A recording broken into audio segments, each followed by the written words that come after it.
Formula 1 returns to the Sochi Autodrome on the 2014 Winter Olympic Park for the Russian Grand Prix, the final stop on the European segment of the season.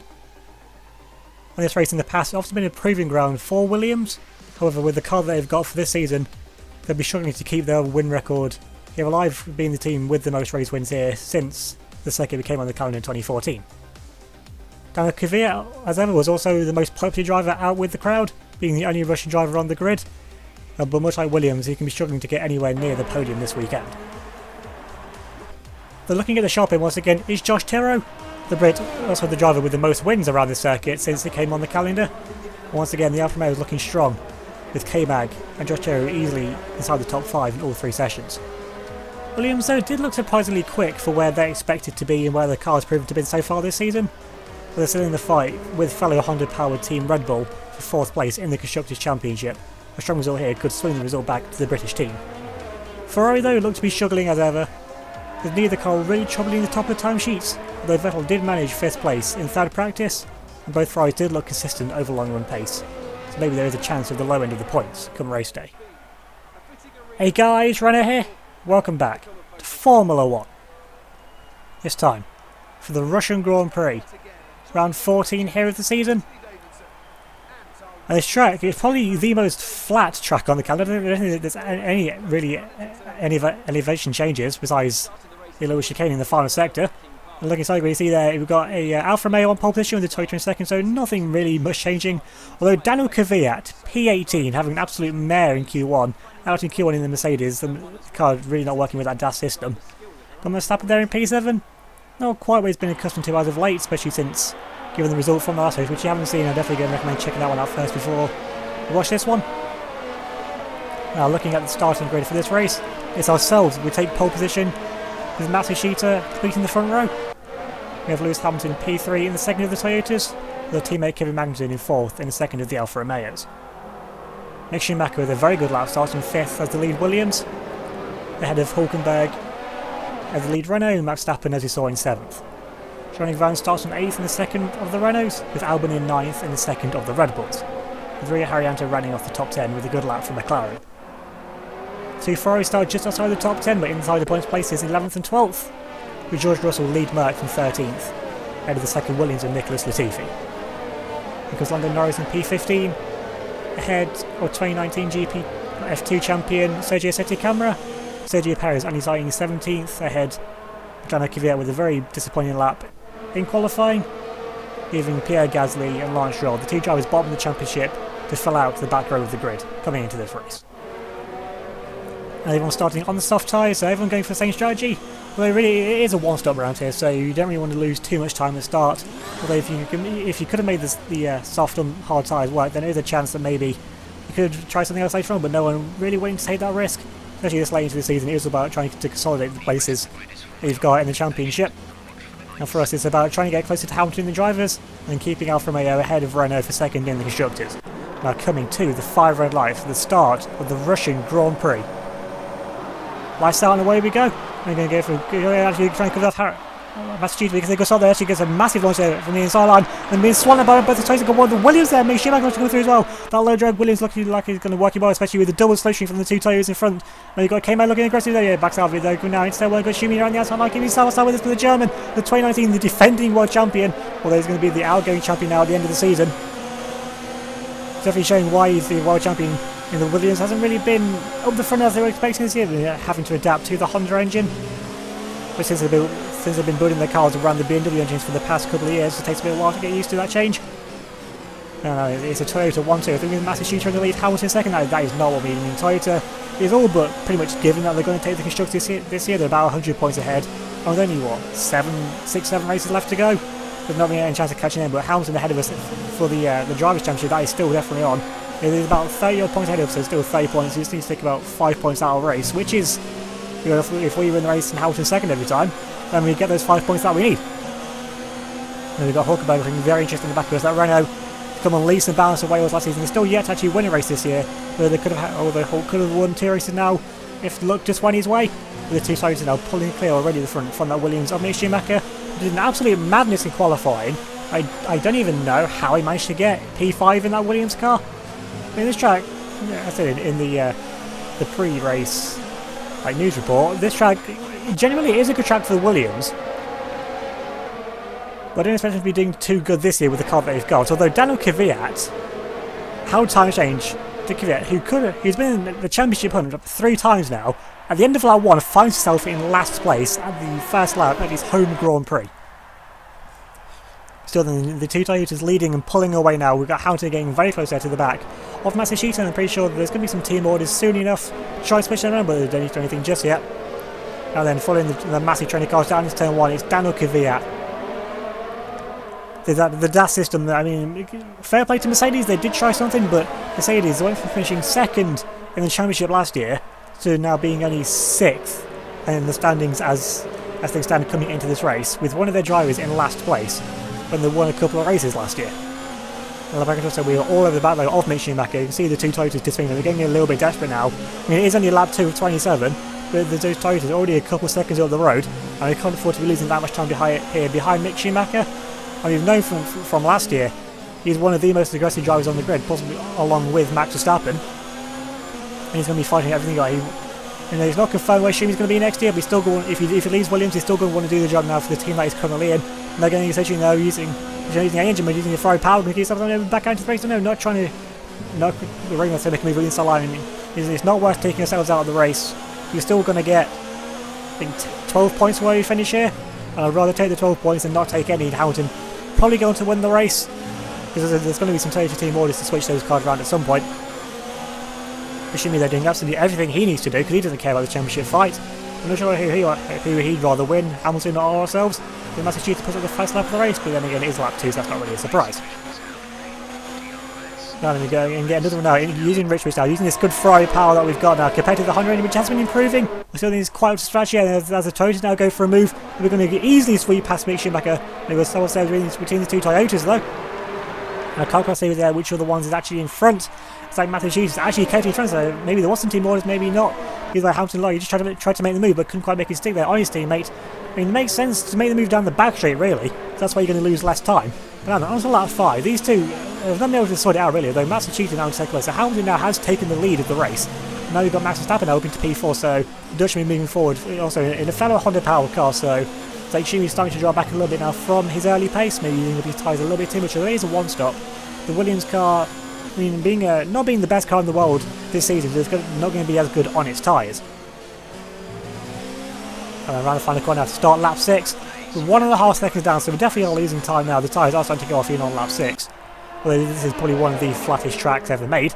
And we've got Massachusetts with the DRS going to try and make a move now back. On Lewis Hamilton now, Genuine's team are going for a move back on the inside line, coming now into the one. There's a bit of a lock with it. Hamilton runs wide, goes straight on. He lets us know up the inside line. We go run to Massachusetts, go compromise. And we keep this side by side with Massachusetts. We go from 3rd to 1st in 2 corners, keeping it on the inside line of the Japanese driver. Massachusetts going to hold it all the way around the outside line. But can he make it stay? He's going to go for a dive on the inside line. We're going to pitch him though to the apex. And so he can compromise line through. You get the racing line. We're going to sweep it through with Massachusetts there. Still keeping that on the inside line. And Lewis Hamilton there right behind, trying to force his teammate into a mistake. We're still keeping it side by side with Massachusetts. We're going to squeeze him once again to the inside line and move across aggressively now to defend the racing line now into the middle sector of the lap. Massachusetts has a little look back on the inside line, but he couldn't quite make anything stick. I don't know what's going on there with the Toyotas. Hamilton, he got the lead, so Toyota did the switch, which was pretty obvious, but then he just didn't go anywhere. He's still in a couple, he's doing what, 3 laps? I caught up to the back of Massachusetts, and both of them were a couple of seconds already up the road, so I don't know if Hamilton has some kind of car issue. Massachusetts has to try and make the move back past. I really don't know what was going on there, but either way, that's allowed Toyota have absolutely thrown that away. Now we've already got nearly a second lead, and we're still going a second slower than what we were on that last lap. With the squabbling that was going on. But now then, looking a bit further towards the mid-pack. Looking here then at the lead of the McLarens. You can't quite see which one it is though from that camera angle. Okay, so that's actually, I think it's Lando Norris at the McLaren with the lead Mercedes of George Russell right behind the 2 Brits. The 2 former team rivals from a couple of years ago. They're going to make the move on the inside line. It's a pretty easy move there with the energy power. Proves to be a little bit best still than the Renault engine in the back of that McLaren. And we've got a fellow, also AMG Mercedes powered car. Right behind that, Sergio Perez looking very interested there in the Aston Martin, which could, I mean, Aston Martin should also go pretty well around this track. It is mainly straight line speed based track, although there is still the middle sector where you can lose a lot of time. And the car with the chassis they've got is what Haas would have had if they still existed for this year, so they're not going to be doing too great through the corners. If they can maximise the speed down the straights, And there's still definitely some points on offer here for any of the midfield teams, really. I mean, both the Ferrari started in 11th and 12th, and if they can get up there, then there's definitely a chance for any of these to get in the points. There's Latifi, a little bit down the order. I mean, he scored a podium back in Germany. It doesn't look like he's been that so far. So he is being definitely outshone by his teammate Mick Schumacher so far throughout this race.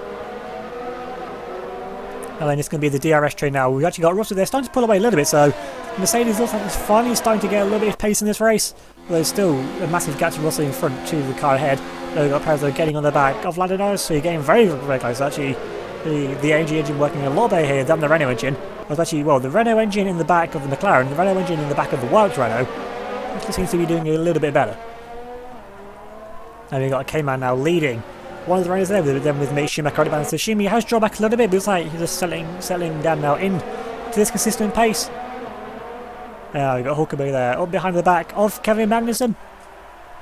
And with the DRS, can K-Man do anything to defend? He's got some good power from the Ferrari engine, but Renault with DRS should still be quicker straight line. K-Man goes defensive to the inside line. You're going to force Hulk the long way around into the brakes, and Hulkenberg is trying to hold it all the long way around the outside line. You get a little bit of squeeze there, but K-Man has to give him room. Then Schumi with a massive run out of nowhere. Where did that come from? And Schumi's going to make it 3 wide now through turn 3. Keep side by side. It's like Hulkenberg, they're going to put that in front now. K-Man going side by side now then with Mick Schumacher. You're going to go to the inside line. Schumi going to try and hold it around the outside line. Try and do what Massachusetts, but K-Man there just manages to force him out. Now we've got Massachusetts.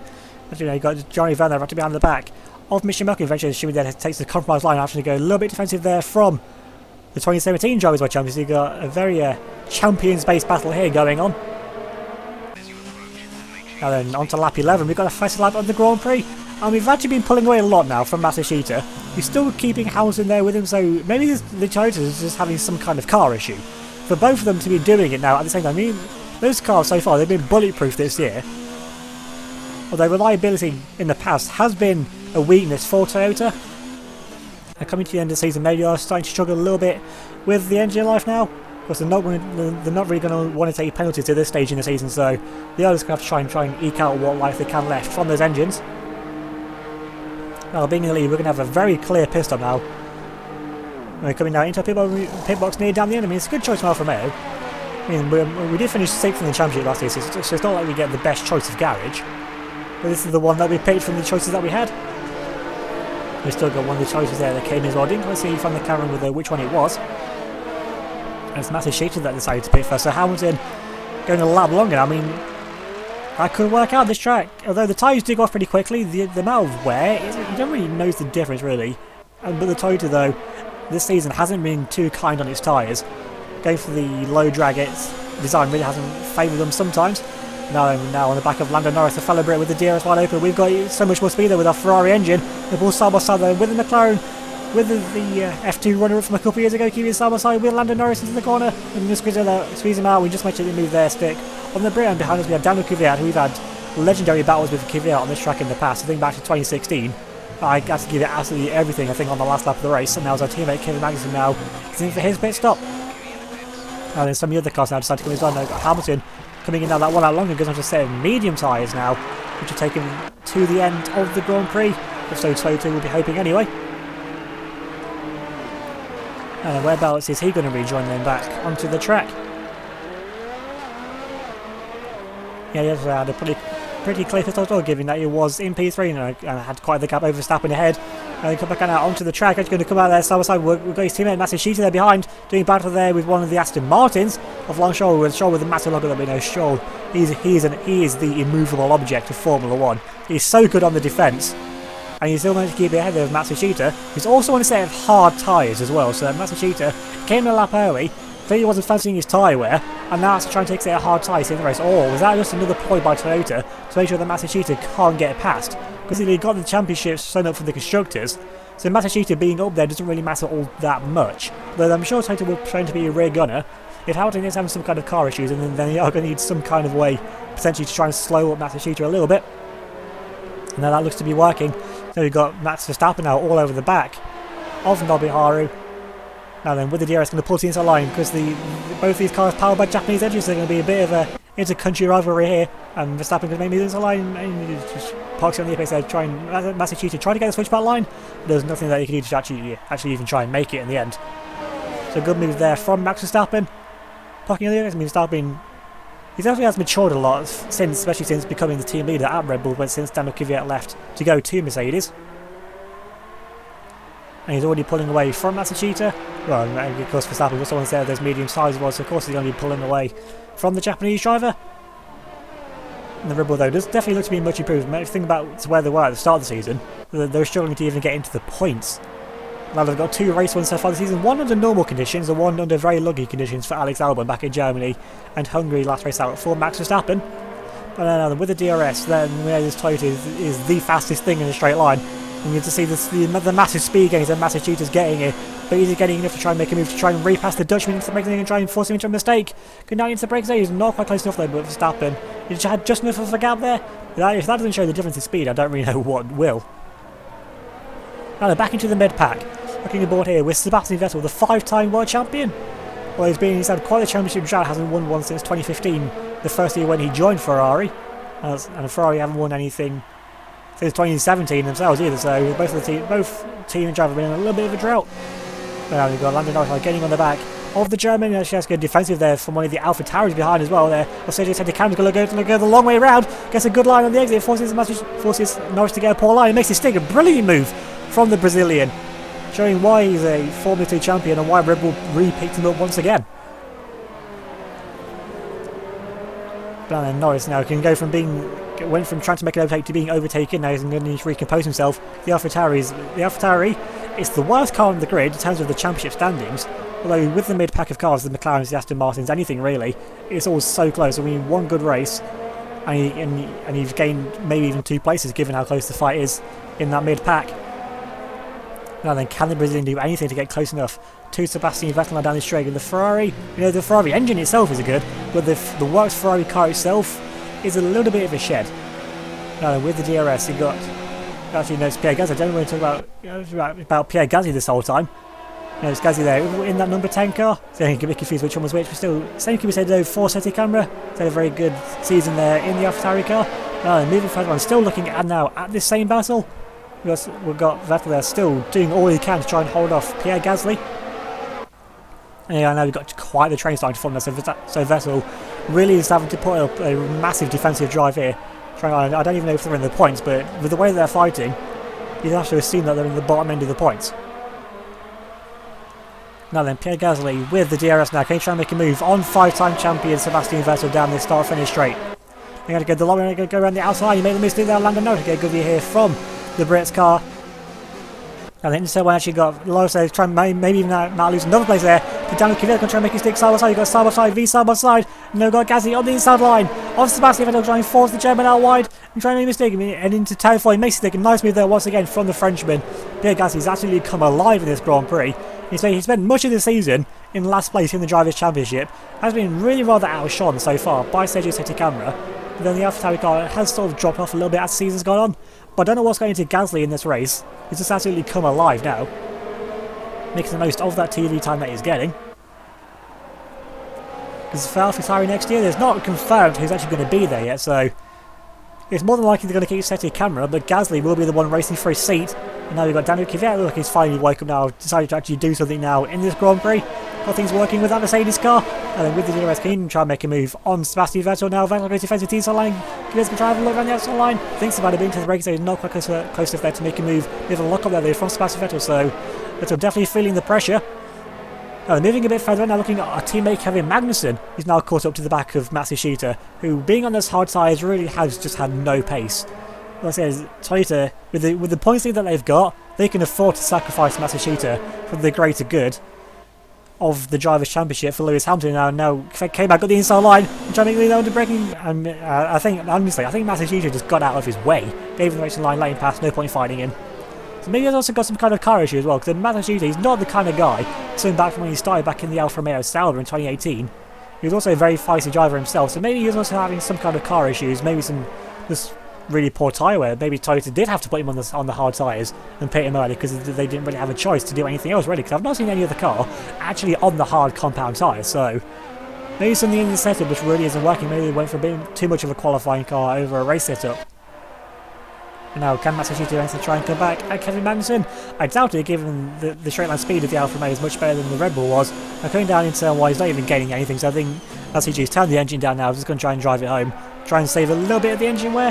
If Toyota are running low on the engine mileage that's left, and now you've got the two Renaults now doing battle. Hulkenberg with a bit of a lock up there, feeling the pressure from Jean-Luc Verne. But the drivers both had very different careers so far in Formula 1. Then eventually made his way to Red Bull, and then got replaced in favour of Max Verstappen, went to Ferrari, won the championship, then left Ferrari the next year with their terrible car midway through the season, came back with Renault, and with Hulkenberg started in 2010, had an okay run with Force India, could have won a race in 2012, then did win a race in 2014, and hasn't won anything since. He's been on the podium again a couple of times, in 2015 with still then Force India, joined Renault in 2016, and he's been there ever since. But now Verne with the DRS going to make a move now, make an easy move past Nico Hulkenberg into turn 1. Hulkenberg going to try and fight it back now to braking zone. Going to try to go for a switch out. Once again, Verne parks it perfectly on the racing line, showing the prowess of the Frenchman and why he is the former world champion now in Formula 1. With the Renault car, they've still got a lot to do to try and catch us now, because both these cars are still behind ourselves, both me and K-Mag. They've got shimming up the road now in a little bit of a body of time, but still getting some very valuable points for Williams as things stand. But now they're on to the final lap now of the Grand Prix. And we've got a massive gap over Hamilton in terms of Formula 1, 4.8 seconds onto the final lap. That is exactly what we need now.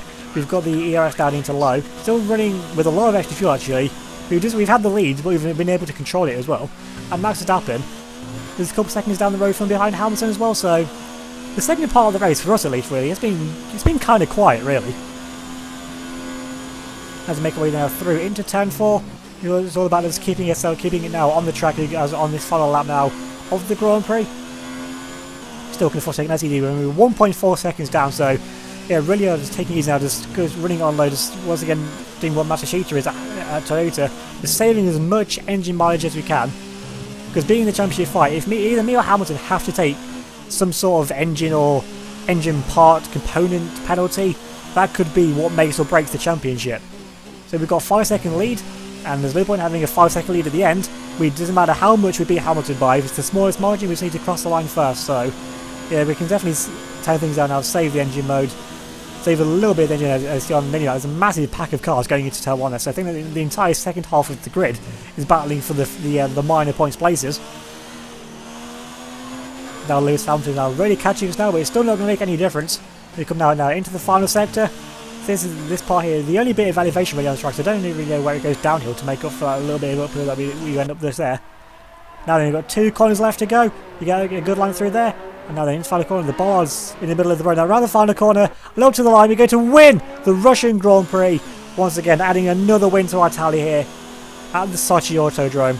I mean, it may not be the most spectacular track for action, but in terms of our racing, it just really just suits our car, suits off, just go really get into the flow. This track just really does suit our driving style. I think that's what is that our 4th win now at the track? I believe so, 4th win since 2014. 4 out of 6, that ain't bad. The Alfa Romeo team there also seem pretty happy with that. That's exactly what we need as well for the Drivers' Championship. We gained a few points back in the Constructors, but we're never really going to, no one's ever going to take the Constructors from Toyota at this point unless their cars both implode at every single remaining race this season. There we go now, we get the winners trophy. I mean, that guy giving the trophy is probably going to be getting pretty bored of seeing me now on the top step here almost every time at the Russian Grand Prix. Now we spray Hamilton there with the champagne. Verstappen joining us up there on the podium as well. The first place and fastest lap point as well. Another 6 points, get back at Hamilton. That is exactly what we need. Taking a look now at the end results. And we take the win after 45 minutes. And we get the maximum points available from the race. With Hamilton in second, 2.8 seconds behind us at the end, with Verstappen running off the podium in third. K-Mag would hold on to 4th place to finish race started for Alfa Romeo, 2.2 seconds clear of Matsushita in 5th. The good result from Mick Schumacher sees the 29-year champion finish in 6th place ahead, crucially, to get some good points ahead of both of the Renaults, with Hulkenberg in the end getting back past Verne and finishing 4 seconds in front, so maybe Verne had some kind of car issue there in the end to drop 4 seconds behind his teammate. With Alex Albon in 9th place, pretty much in a world of his own as well, way behind the Renaults and a little bit ahead of George Russell with a really good race to finish in 10th place in the Mercedes. with the T311s to make it a double points haul for Williams, with Rihanto just scraping a point for McLaren in P12. Now onto the Drivers' Championship, and Lewis Hamilton still has quite the lead, got a 34-point lead now over us, so we've taken the 6 points out of him. If we can keep doing that, then we'll catch him by the end of the season, but we're going to need to keep putting in these race-winning and fastest lap-worthy performances. We've got Matsushita now, who looks fairly secure in 3rd place, although he's only 90 points clear of Hulkenberg, so there's still the fight for 4th place is on. You've got Johnny Verne in P5. He's now only 9 points clear of Kevin Magnussen in 6th. Then it comes the 2 Rebels with Verstappen in 7th, now moving clear of Alex Albon by 20 points, 99 to 79. With Mick Schumacher getting some good points in this race, now get up into 9th place, only a couple of points now behind Alex Albon. Daniel Kvyat dropping down into 10th place on 71. The T3 11th on 57, and Sebastian Vettel still rounds off the top 12 on 48 for Ferrari. And now moving on to the constructors' standings, and Toyota still unsurprisingly lead the way. 89 points clear now of Alfa Romeo on 404 points to 315. And Alfa are now 40 points clear of Renault, so looking fairly secure now for that 2nd spot. And Renault is still 100 points clear of Red Bull in 4th, so 3rd place at worst is what the French team are going to be getting this year. And Red Bull though still looking pretty secure now, ahead then of Williams. They're in 5th place, and now nearly 50 points off. But Mercedes though are still the outside shot yet for 5th place. They're only 17 points behind. We've got Ferrari still holding on to 7th place, but only just now. Only 1 point clear of McLaren. And the fight for 9th place also now heating up as well, with Aston Martin now only 5 points clear of AlphaTauri. Remember to vote for your driver of the day with the poll link that will be in the video description, along with the wiki here for this season, which I update at the end of every single race. I've made one for every single team driver from when the season began back in 2014 up until now. So every team to ever been competed, every driver as well. So yeah, I edited it myself, so that takes a lot of time collectively for when I started it as well. So I'd appreciate it if you could give that a read, and maybe even a sneak peek of what's to come up there in the future as well. Yes, remember to leave a like if you enjoy, leave a comment down below, subscribe if you're new, hit the notification bell, same as out any future videos. If you give me a follow on Twitter and Instagram, they'll also be linked in the description down below as well. So thanks for watching, I'll see you all next time.